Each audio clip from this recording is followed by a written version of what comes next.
और बिहार की जनता लोग तैयार है ना पानी में फिर से छपरछाइयां करने के लिए, पवन सिंह के उस गाने को सार्थक साबित करने के लिए, फिर से अपने नेताओं के घर जाने के लिए, उन नेताओं के ये बयान सुनने के लिए है कि हथिया है तो बरसबे करेगा। नहा धो के तैयार हो जाइए, लक्स साबुन लगाइए, ज्यादा अमीर है तो मुंह पर मत लगाइएगा, वहां फेस वॉश लगाया जाता है। और फिर जाइए राजेंद्र नगर, पटना स्टेशन भी हो आइए और देख लीजिए अपने इस सरकार को। उनको लिफाफा में गुलाब भी भेज दीजिए, उनसे कहिए कि 72 घंटों के लिए बारिश का हाई अलर्ट है, तो ये हाल है, लगातार 5-6 दिन हो गया तो क्या होगा। लेकिन इसमें घबराने की कोई बात नहीं है। पिछले साल के बाढ़ से सबक लेते हुए सरकार ने सारे नालों की सफाई कर दी है। ये अलग बात है कि सफाई सिर्फ पेपर पर हुई है, अब सच में सफाई कौन करवाता है, उसमें तो पैसा लगेगा, लेबर का खर्च होगा। इस साल तो चुनाव भी है। क्या नीतीश जी और तेजस्वी बाबू ठीक कह रहे हैं ना? वैसे हम हमेशा ठीक ही कहते हैं। नमस्कार, मेरा नाम प्रशांत राय है और आप जनता जंक्शन देख रहे हैं। हाँ जी, तो इतने ही बारिश में पटना के राजेंद्र नगर इलाके में रोड नंबर 1 और 2 की स्थिति खराब हो गई है। पटना जंक्शन भी पानी की चपेट में आ गया है। उधर कटिहार में भी स्थिति ठीक नहीं है। अन्य जगह भी बारिश अगर ज्यादा हो गई तो पानी जमा हो जाएगा, लेकिन इससे हमें कोई मतलब नहीं है।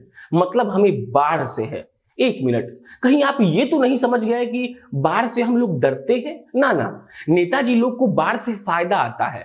माने कि जो पैसा बटता है बाढ़ के एवज में, तो उसमें से उनका भी तो कुछ जुगाड़ होता है ना जी। बाकी सब ठीक है। अब अगली खबर की तरफ बढ़ते हैं। अगला खबर तो और क्यूट है। दरअसल खबर क्यूट नहीं है, हमारे बिहार के नेता लोग क्यूट है। अब ठीक से समझ लीजिए, चुनाव आयोग ने बिहार के उन दलों की मीटिंग बुलाई थी जो मान्यता प्राप्त हैं।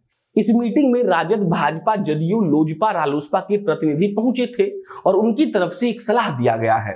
कहा गया है कि चुनाव को एक दिन में ही करा दिया जाए, मतलब कि एक ही फेज में। साहब लोग कह रहे हैं कि किसी और राज्य में तो चुनाव है नहीं और कर्मचारियों की कमी होने नहीं वाली है, और वैसे भी ज्यादा फेज में चुनाव करवाने का मतलब है ज्यादा खर्चा, तो चुनाव एक फेज में ही करवा दिया जाए। मतलब क्या गजब का सुझाव है। अब मेरा सुझाव, नेताजी लोग एक काम करिए, ऐसा करिए कि इस बार चुनाव प्रचार हो ही ना।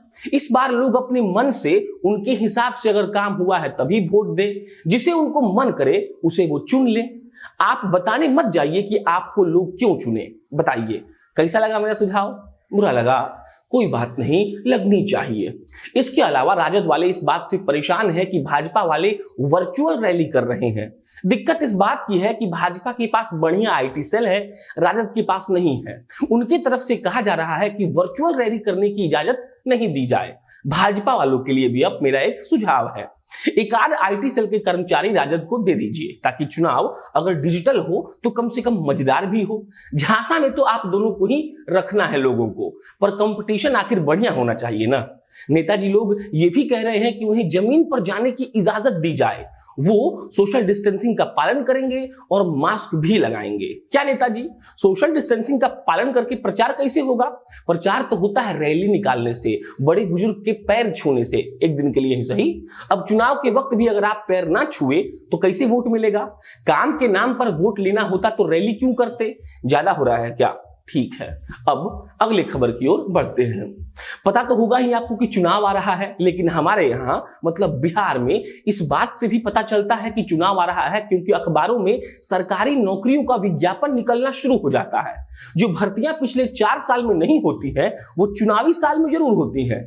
खूब भर्ती निकल रहा है। नीतीश जी बहुत मस्त आदमी है, इतना बढ़िया ट्रिक है उनके पास कि जनता चाह कर भी कुछ नहीं कर सकती है उनका।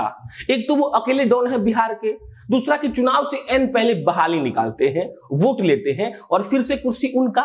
एक आध बार बीच में कुछ होता है तो इधर उधर भी कर लेते हैं। बाकी बिहार कैबिनेट बैठक हुई थी जिसमें अलग अलग पदों पर अलग अलग विभागों में 190 बहाली होने वाली है।